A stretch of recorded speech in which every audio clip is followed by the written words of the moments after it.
Hi everyone, আজকে হলো 12ই March. কাল নীল ষষ্ঠী, তো আজকে আমরা সংযম পালন করছি। তো আজকে ঠিক করেছি আমরা দুপুরে খাবো পোলাও আর আলুর দম। পোলাওটা হবে পনির দিয়ে, সেই জন্য দেখো পনিরটা কাট করা হচ্ছে ছোট্ট ছোট্ট করে। এবার পনিরটা ভেজে তুলে রাখা হবে। তোমাদের সাথে ভাবছি আজকে পোলাওটা শেয়ার করব, যে আমরা বাড়িতে কিভাবে পোলাও রান্না করি।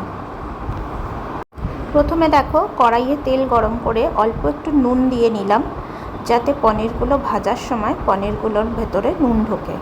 অনেকে কি করে নুন জলে ভিজিয়ে রাখে, কিন্তু আমরা সেটা করি না। আমরা তেলের মধ্যে নুন দিয়ে পনিরটাকে ভেজে নিই, তাহলেই হয়ে যায়, কোনো অসুবিধা আমাদের হয় না। এবার দেখো একে একে আমি তেলের মধ্যে কিছু জিনিস দিয়ে ফেললাম।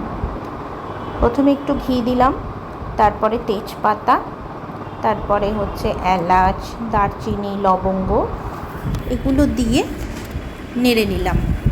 সাধারণত পোলাও এইভাবেই রান্না করা হয়। যাই হোক, এর মধ্যে কাজু এবং কিশমিশটা দিয়ে হালকা করে ভেজে নেওয়া হলো। তারপরে পোলাওয়ের চালটা দিয়ে দিলাম। এই চালের মধ্যে আদা, ঘি এবং হলুদ মাখিয়ে রাখা ছিল। এবার এটা দিয়ে নাড়িয়ে চাড়িয়ে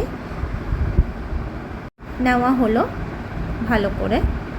তারপরে যতটা চাল, ঠিক তার ডবল জল দেওয়ার নিয়ম, কিন্তু আমি এখানে 2 কাপ চালে 4 কাপ জলের বদলে 3.5 কাপ জল দিলাম। দেখো জলটা আগে হালকা করে একটু গরম করে নিয়েছি, তারপরে জলটা ঢেলে দিলাম। এর মধ্যে কিন্তু নুন মিষ্টি সবই দেওয়া হয়ে গেছিলো। তারপরে দেখো পোলাওটা রান্না হয়ে গেল। এবার ওর মধ্যে পনির দিয়ে পনিরটাকে মিশিয়ে নিলাম। দেখো আমাদের পোলাও রেডি। তারপরে আমি আলুর দমও করে ফেললাম, সেটা আর দেখানো হয়নি তোমাদের। তাহলে আজকে আমাদের মেনুটা কেমন লাগলো তোমরা বলো। আজকে পোলাও আর আলুর দম, সংযমের খাওয়া দাওয়া।